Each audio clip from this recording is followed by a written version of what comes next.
Hello students. आज हम फिर कार्ल मार्क्स के ऐतिहासिक भौतिकवाद की चर्चा करेंगे। इसके पहले जब हमने ऐतिहासिक भौतिकवाद के सिद्धांत की बात की थी तो हमने देखा था कि ऐतिहासिक भौतिकवाद क्या है और किस प्रकार भौतिक अ, तत्व के आधार पर मार्क्स ने इतिहास की व्याख्या की है और उसमें भी उन्होंने उत्पादन प्रणाली को बहुत महत्व दिया। और उत्पादन प्रणाली अ, क्या है, उसके तत्व क्या हैं, किस तरह से उत्पादन प्रणाली कार्य करती है, ये बात हम इसके पहले कर चुके हैं। आज हम लोग देखेंगे कि चूंकि ऐतिहासिक भौतिकवाद की बात हो रही है तो मार्क्स ने अपने सिद्धांत में यह बताया है कि जो इतिहास में परिवर्तन आए हैं वो उत्पादन प्रणाली में परिवर्तन से संबंधित हैं। तो जब जब भी उत्पादन प्रणाली बदलती है तो मनुष्य और मनुष्य के बीच आर्थिक संबंध बदलते हैं और उसकी वजह से सामाजिक संबंध बदलते हैं, सामाजिक व्यवस्था बदलती है। क्योंकि मार्क्स ये मानते हैं कि उत्पादन प्रणाली ही जो है हमारी सामाजिक व्यवस्था को, सामाजिक संरचना को या समाज की जो ऊपरी संरचना है, सुपर स्ट्रक्चर है या वैचारिक व्यवस्था जिसको हम कहते हैं, उसको डिसाइड करती, उसको निर्धारित करती है। उसमें बहुत बड़ा रोल है उत्पादन प्रणाली का। तो अब इतिहास को कैसे समझें, तो मार्क्स ने इसके लिए जो अब तक का इतिहास है मानव समाज का, उसको 5 युगों में विभाजित किया है और ये समझाने की कोशिश की है कि इन विभिन्न युगों में किस प्रकार उत्पादन प्रणाली में परिवर्तन से जो समाज की संरचना है उसमें परिवर्तन आए और किस प्रकार से वर्ग बने और उनका आधार क्या रहा, उसमें पीछे उत्पादन प्रणाली का जो हाथ है या आप कह सकते हैं उसमें उत्पादन प्रणाली की भूमिका क्या रही है। सबसे पहले मार्क्स ने जो युग लिया है इसको उन्होंने नाम दिया है आदिम साम्यवादी युग। इस आदिम साम्यवादी युग को हम इतिहास का प्रारंभिक युग कह सकते हैं। और मार्क्स का मानना है कि इस युग में जो मनुष्य है वो शिकारी अवस्था में था और शिकारी अवस्था में जो भी उत्पादन होता था वो उस उत्पादन पर, जैसे छोटे छोटे कबीलों में मनुष्य रहता था तो लोग एक साथ जाते, शिकार करते और उसके ऊपर सबका स्वामित्व होता था, यानी सब मिल करके उसको काम में ले लेते थे, बांट लेते थे। तो किसी प्रकार की निजी संपत्ति उस समय नहीं थी और चूंकि निजी संपत्ति नहीं थी तो उनमें किसी प्रकार का वर्ग भी नहीं था। तो आदिम साम्यवादी युग में कोई वर्ग नहीं है क्योंकि निजी संपत्ति नहीं है, उत्पादन सिर्फ शिकार के द्वारा होता है और उस शिकार को सब लोग बांट लेते थे। तो सामूहिक स्वामित्व है, जो भी प्रोडक्शन, जो कुछ भी आया उसके ऊपर सबका स्वामित्व होता था। तो ये जो युग है इसको उन्होंने कहा है आदिम साम्यवादी युग। साम्यवादी मतलब जो समानता, जिसमें समानता है, सामूहिक स्वामित्व है, किसी प्रकार का व्यक्ति व्यक्ति के बीच में भेदभाव या उच्चता निम्नता आप कह सकते हैं या संपत्ति को लेकर के किसी तरह की गैर बराबरी हमें दिखाई नहीं देती है। दूसरा युग उन्होंने लिया है दासत्व युग।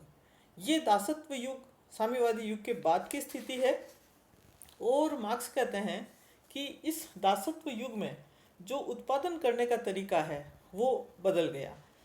इस युग में शिकारी अवस्था के बाद मनुष्य पशुपालन और कृषि अवस्था में आया। उन्होंने अपनी भौतिक आवश्यकताओं को पूरा करने के लिए पशुओं को पालना शुरू किया और खेती करना शुरू किया। और इन दोनों प्रकार के उत्पादन की प्रणाली के साथ साथ जो निजी स्वामित्व है, ये जो इससे संबंधित जो भी संपत्ति है, जैसे भूमि बहुत बड़ा संपत्ति कह सकते हैं आप, या जिसके द्वारा उत्पादन होता था। पशु हैं वो एक तरह की संपत्ति होते थे।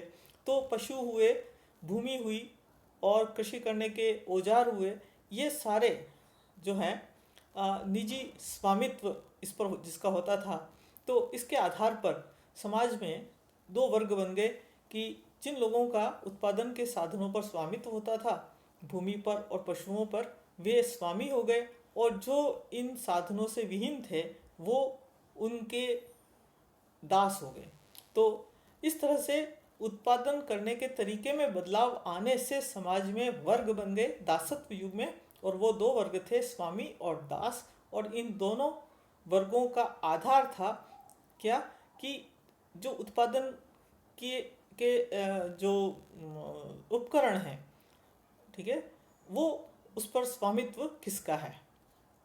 तीसरा युग हम लेते हैं, सामंतवादी युग लिया है उन्होंने, मार्क्स ने, और वो कहते हैं कि सामंतवादी युग में जो भूमि पर स्वामित्व है वो बहुत अधिक हुआ, और जिनका भूमि पर पूर्ण स्वामित्व था वे सामंत बन गए। और ये सामंत थे, ये भूस्वामी तो थे ही, इसके साथ साथ जो दास थे उनसे वो खेती करवाते थे, और इसके साथ साथ सामंत एक तरह से राज्य में भी उनकी भूमिका थी, और इस वजह से वे अधिक से अधिक भूमि पर स्वामित्व प्राप्त करने के लिए, अधिक से अधिक भूमि पर कब्जा करने के लिए वो क्या करते थे, अपने जो दास थे उनसे खेती भी करवाते और उनको युद्ध में भी सैनिक के रूप में काम में लेते थे। तो इस युग में हम देखते हैं कि भूमि पर स्वामित्व को लेकर के दो वर्ग जो बने वो थे सामंत और अर्धदास किसान।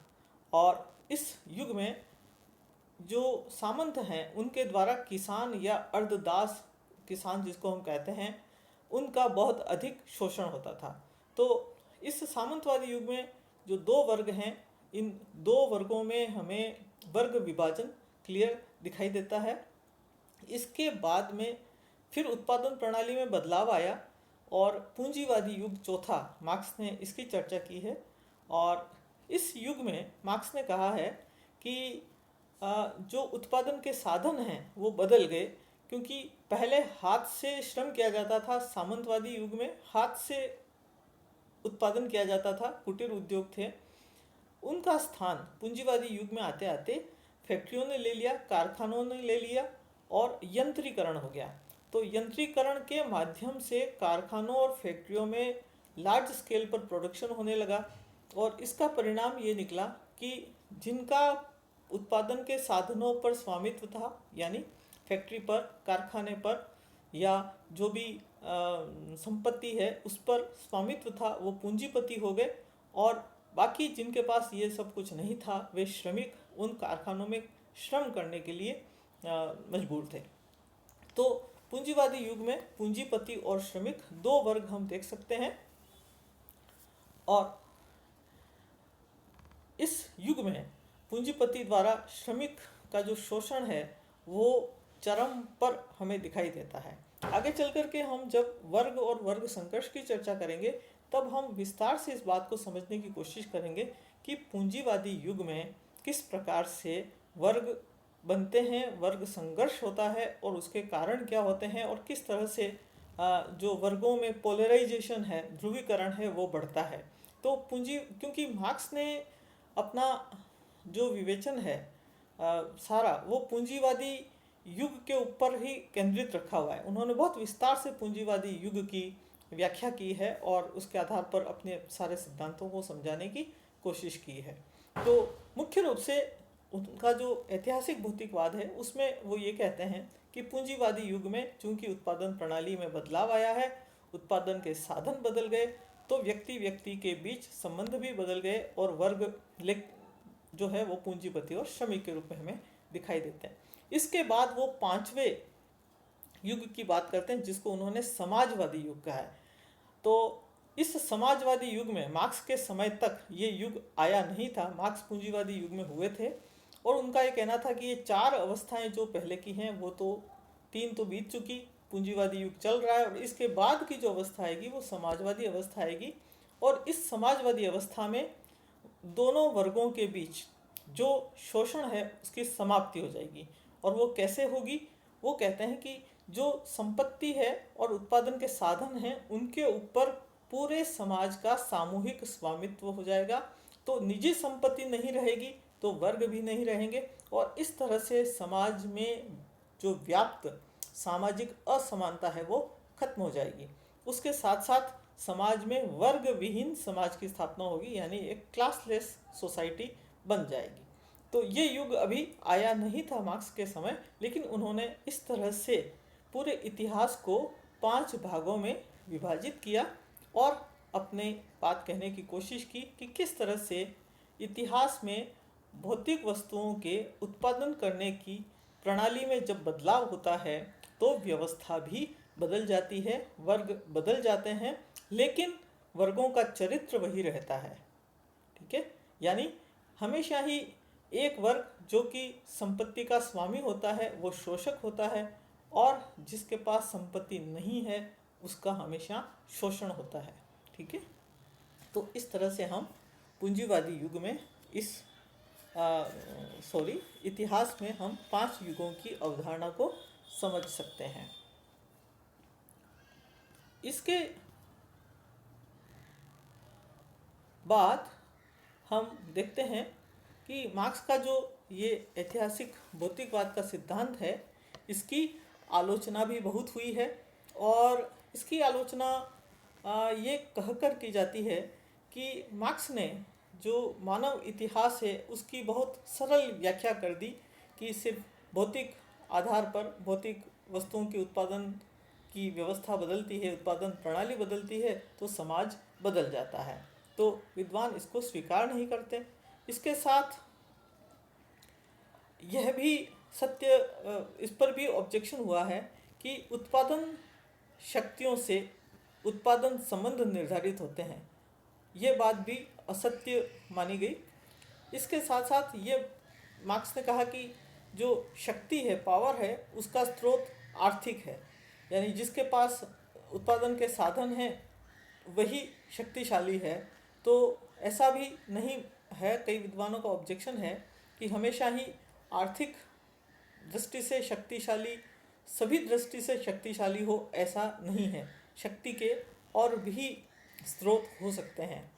फिर मार्क्स ने जो इतिहास का 4 युगों में विभाजन किया है ये भी त्रुटिपूर्ण लगता है, और मोटे रूप में मार्क्स ने इतिहास को 4 युगों में, पूंजीवादी तक 5वां युग तो भी आया नहीं था, तो 5 युगों में कह सकते हैं हम जो विभाजन किया है वो भी क्लियर कट हम नहीं देख सकते हैं कि हमेशा ही पूरे विश्व में जहाँ जहाँ समाज है वहाँ वहाँ पर जो इतिहास है इन 4 युगों से होकर ही गुजरा है, ऐसा नहीं कह सकते। कहीं कहीं ऐसा भी देखते हैं कि कृषि अवस्था से सीधा पूंजीवादी व्यवस्था आ गई। कई ऐसे समाज हैं जहाँ सामंतवादी व्यवस्था है, उसके बाद पूंजीवाद आया ही नहीं। तो ये चीज़ भी क्लियर नहीं, मार्क्स की त्रुटिपूर्ण लगती है। इसके बाद मार्क्स ने एक बात कही कि समाज में परिवर्तन आवश्यक है, अवश्यंभावी है, वो आएगा ही। ठीक है, और उसका तरीका भी निश्चित है। दूसरी तरफ वो कहते हैं कि जो श्रमिक वर्ग है वो एक होगा, उसमें वर्ग चेतना आएगी, और फिर वो अपनी जो स्थिति है, अपनी जो शोषण की अवस्था है उससे मुक्ति प्राप्त करने के लिए क्रांति करेगा।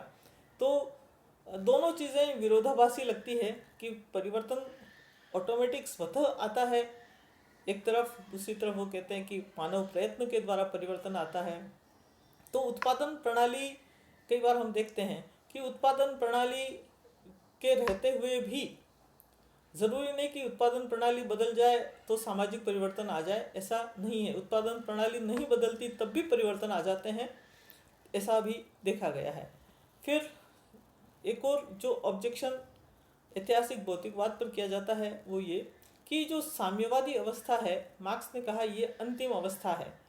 तो अगर ये अंतिम अवस्था है तो फिर इसके माध्यम से मार्क्स स्वयं अपने ही सिद्धांत को एक तरह से उस पर ही वो स्वयं ही अपने सिद्धांत का आलोचक हो जाता है, क्योंकि एक तरफ वो ये कहते हैं कि द्वंद्वात्मक प्रणाली के द्वारा भौतिकवाद का जो उन्होंने सिद्धांत दिया है तो उत्पादन प्रणाली में जो है वो बदलाव आता है, और द्वंद्वात्मक तरीके से समाज में हमेशा ही, यानी पूरी सृष्टि में, समाज ही क्या पूरे विश्व में ही परिवर्तन आते ही हैं, वो एक अनवरत शाश्वत निरंतर प्रक्रिया है।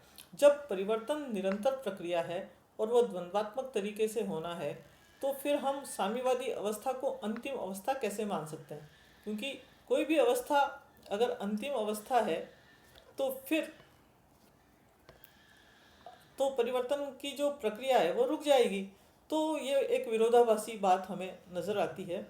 और इसके बाद एक अंतिम बात और कही जाती है ऐतिहासिक भौतिकवाद की आलोचना में कि जो जब जब भी इतिहास में परिवर्तन आते हैं तो आर्थिक तत्वों के अलावा अन्य कई ऐसे कारक होते हैं जो कि समाज को बदल देते हैं, लेकिन मार्क्स ने उनकी उपेक्षा की है।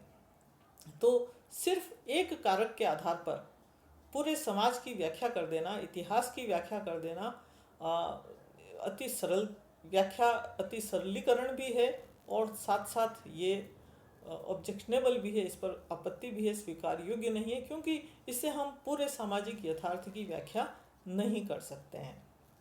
तो इस प्रकार से हम संक्षेप में मार्क्स के सिद्धांत ऐतिहासिक भौतिकवाद के विभिन्न पक्षों की चर्चा समाप्त करते हैं।